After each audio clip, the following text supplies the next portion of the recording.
News18 ಕನ್ನಡದ digital ಕಂಟೆಂಟ್ಗೆ ಸ್ವಾಗತ. ನಾನು ಚಂದ್ರಕಾಂತ್ ಸುಗಂಧಿ.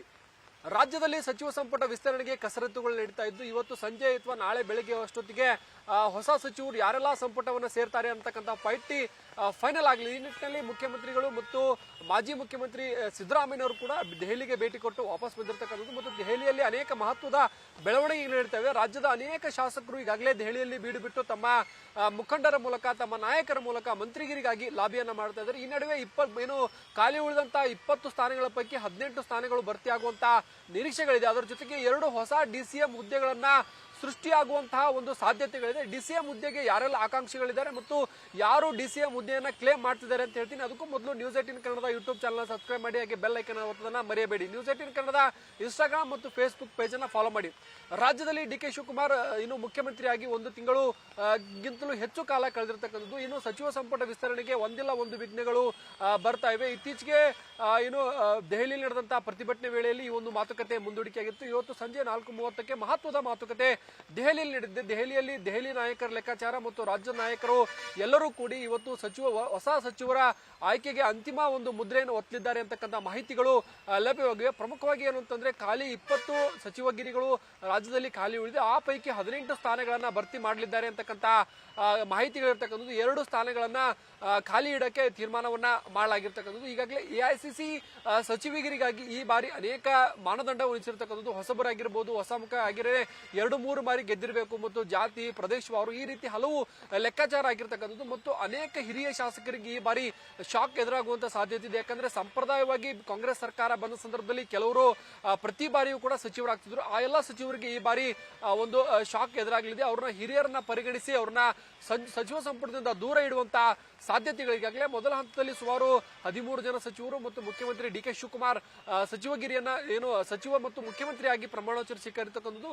ಇವತ್ತು ನಿರೀಕ್ಷೆಯಂತೆ ಮೀಟಿಂಗ್ ಆದ್ರೆ ಇದೇ ಶುಕ್ರವಾರ ಪ್ರಮಾಣವಚನವನ್ನ ಸ್ವೀಕಾರ ಮಾಡಲಿದ್ದಾರೆ ಅಂತಕ್ಕಂಥ ಮಾಹಿತಿಗಳಿವೆ. ಒಟ್ಟಾರೆ ಈ ಬಾರಿ ಸಚಿವ ಸಂಪುಟ ವಿಸ್ತರಣೆಯಲ್ಲಿ ಇಬ್ಬರಿಗೆ ಡಿಸಿಎಂ ಹುದ್ದೆ ಸಿಗುವಂತ ಸಾಧ್ಯತೆ. ಇದಕ್ಕೆ ಕಾರಣ ಏನಂದ್ರೆ ಜಾತಿ ಮತ್ತು ಪ್ರದೇಶವಾರು ಲೆಕ್ಕಾಚಾರ ಆಗಿರ್ತಕ್ಕಂಥದ್ದು. ಕಾಂಗ್ರೆಸ್ ಸರ್ಕಾರ ಬಂದ ಬಳಿಕ ಮೊದಲ ಅವಧಿಯಲ್ಲಿ ಸಿದ್ದರಾಮಯ್ಯನವರು ಮುಖ್ಯಮಂತ್ರಿ ಆಗಿದ್ರು, ಡಿಸಿಎಂ ಆಗಿ ಡಿ ಕೆ ಶಿವಕುಮಾರ್ ಕೆಲಸ ಮಾಡಿದ್ರು. ಇವರಿಬ್ಬರು ಕೂಡ ದಕ್ಷಿಣ ಕರ್ನಾಟಕ ಭಾಗದವರಾಗಿದ್ರು. ಉತ್ತರ ಕರ್ನಾಟಕ ಭಾಗಕ್ಕೆ ಒಂದು ಅನ್ಯಾಯ ಆಗಿದೆ ಅಂತಕ್ಕಂಥ ಕೂಗಿರ್ತಕ್ಕಂಥದ್ದು. ಹೀಗಾಗಿ ಈ ಬಾರಿ 2 ಹೊಸ ಡಿಸಿಎಂ ಹುದ್ದೆಗಳು ಸೃಷ್ಟಿಯಾಗುವಂತಹ ಸಾಧ್ಯತೆಗಳಿಲ್ಲ. ಹೊಸ ಡಿಸಿಎಂ ಹುದ್ದೆಗಳಲ್ಲಿ ಪ್ರಮುಖವಾಗಿ ಕೇಳಿ ಬರುವಂತಹ ಹೆತ್ತು ವಿಜಯಪುರದ ಬಬಲೇಶ್ವರ ಕ್ಷೇತ್ರದ ಹಿರಿಯ ಶಾಸಕ ಎಂ.ಬಿ. ಪಾಟೀಲ್, ಹಾಗೇನೆ ಬೆಳಗಾವಿ ಯಮಕನಮರಡಿ ಕ್ಷೇತ್ರದ ಶಾಸಕ ಸತೀಶ್ ಜಾರಕಿಹೊಳಿ ಹೆಸರು ಪ್ರಮುಖವಾಗಿ ಕೇಳಿ ಬರ್ತಾ ಇದೆ. ಲಿಂಗಾಯತ ಸಮುದಾಯದಲ್ಲಿ ಎಂ.ಬಿ. ಪಾಟೀಲ್ ಪ್ರಮುಖವಾಗಿ ಉತ್ತರ ಕರ್ನಾಟಕ ಭಾಗದಲ್ಲಿ ಪ್ರಭಾವವನ್ನು ಹೊಂದಿರತಕ್ಕಂಥದ್ದು. ಮತ್ತೊಂದು ಕಡೆ ಎಸ್ಟಿ ಮತ್ತು ವಾಲ್ಮೀಕಿ ಸಮುದಾಯದ ಪ್ರಭಾವಿ ನಾಯಕ ಮತ್ತು ಅಹಿಂದ ಮುಖಂಡ ಸತೀಶ್ ಜಾರಕಿಹೊಳಿ ಹೆಸರು ಕೂಡ ಡಿಸಿಎಂ ಹುದ್ದೆಗೆ ಕೇಳಿ ಬರ್ತಾ ಇದೆ.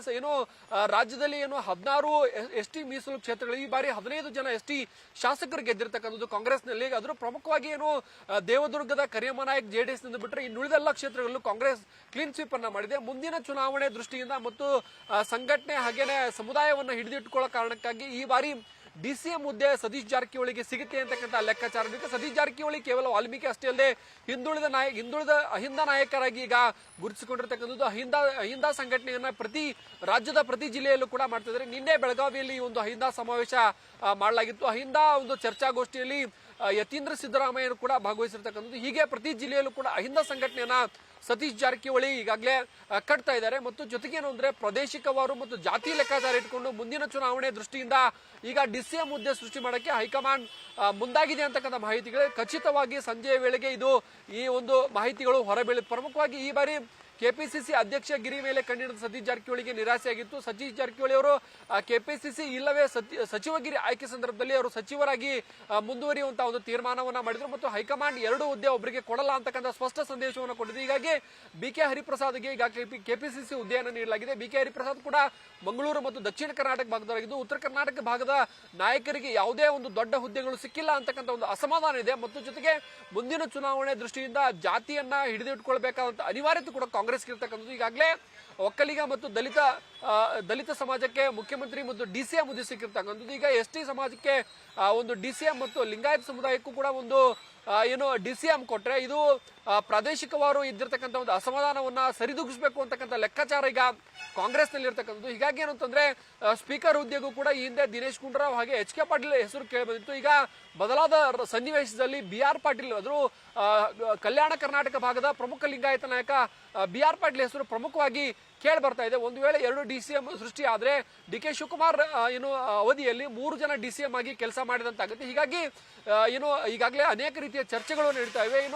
ಅನೇಕ ಆಕಾಂಕ್ಷಿಗಳು ಕೂಡ ಈಗ ದೆಹಲಿಯಲ್ಲಿ ಲಾಬಿಯನ್ನು ಮಾಡ್ತಾ ಇದ್ದಾರೆ. ಪ್ರಮುಖವಾಗಿ ಬೆಳಗಾವಿ ಜಿಲ್ಲೆಯಲ್ಲಿ ಸಚಿವಗಿರಿಗಾಗಿ 4 ನಡುವೆ ಒಂದು ದೊಡ್ಡ ಫೈಟ್ ಇರತಕ್ಕಂಥದ್ದು. ಪ್ರಮುಖವಾಗಿ ಮಾಜಿ ಸಚಿವ ಲಕ್ಷ್ಮೀ ಹೆಬ್ಬಾಳ್ಕರ್, ಮಾಜಿ DCM ಲಕ್ಷ್ಮಣ್ ಸವದಿ, ಹಾಗೇನೆ ಅಶೋಕ್ ಪಟ್ಟಣ್ ಮತ್ತು ಮಹಾಂತೇಶ್ ಕೌಜಲ್ಗಿ ಈ ಬಾರಿ ಎರಡನೇ ಸಂಪುಟ ವಿಸ್ತರಣೆಯಲ್ಲಿ ಸಚಿವಗಿರಿಗಾಗಿ ಪೈಪೋಟಿ ನಡೆಸಿದ್ದಾರೆ. ಅಶೋಕ್ ಪಟ್ಟಣ್ ಮೂಲ ಕಾಂಗ್ರೆಸ್ ಅಂತ ಹೇಳಿ ಒಂದು ಪೈಪೋಟಿ ನಡೆಸ್ತಾ ಇದ್ದಾರೆ. ಮತ್ತೊಂದು ಕಡೆ ಚುನಾವಣೆ ಸಂದರ್ಭದಲ್ಲಿ ನನಗೆ ಭರವಸೆ ಕೊಟ್ಟಿದ್ರೆ ಆ ಭರವಸೆ ಈಡೇರಿಸಿ ಅಂತ ಹೇಳಿ ಲಕ್ಷ್ಮಣ್ ಸವದಿ ಪಟ್ಟ ನೀಡುತ್ತಿದ್ದಾರೆ. ಮತ್ತೊಂದು ಕಡೆ ಲಕ್ಷ್ಮೀ ಹೆಬ್ಬಾಳ್ಕರ್ ಮತ್ತೊಮ್ಮೆ ನನಗೆ ಅವಕಾಶ ಕೊಡಿ, ಮಹಿಳಾ ಕೋಟದಲ್ಲಿ ಮತ್ತು ಮಹಿಳಾ ಮತ್ತು ಲಿಂಗಾಯತ ಕೋಟದಲ್ಲಿ ಅವಕಾಶ ಕೊಡಿ ಅಂತಕ್ಕಂಥ ಬೇಡಿಕೆ ನೀಡಿರ್ತಕ್ಕಂಥದ್ದು. ಒಟ್ಟಾರೆ ಈ ಒಂದು ಸಚಿವಗಿರಿಯ ಲಾಬಿಯ ನಡುವೆ ಮತ್ತೆರಡು DCM ಹುದ್ದೆ ಸೃಷ್ಟಿಯಾಗುವಂತ ಸಾಧ್ಯತೆಗಳಿದೆ. ನಿರ್ಭೀತ, ನಿಷ್ಪಕ್ಷಪಾತ, ವಿಶ್ವಾಸಾರ್ಹ ಸುದ್ದಿಗಳಿಗೆ ಮತ್ತೊಂದು ಹೆಸರಾಗಿರುವ News18 ಕನ್ನಡ ಈಗ ಆಪ್ನಲ್ಲೂ ಲಭ್ಯವಿದೆ. ದಯವಿಟ್ಟು ಇಲ್ಲಿರುವ QR ಕೋಡ್ ಅನ್ನು ಸ್ಕ್ಯಾನ್ ಮಾಡಿಕೊಂಡು ಆಪ್ ಡೌನ್ಲೋಡ್ ಮಾಡೋದಕ್ಕೆ ಮರಿಬೇಡಿ. ನಿಮ್ಮ ಬೆಂಬಲ ಹೀಗೆ ಸದಾ ನಮ್ಮೊಂದಿಗಿರಲಿ. ಧನ್ಯವಾದ.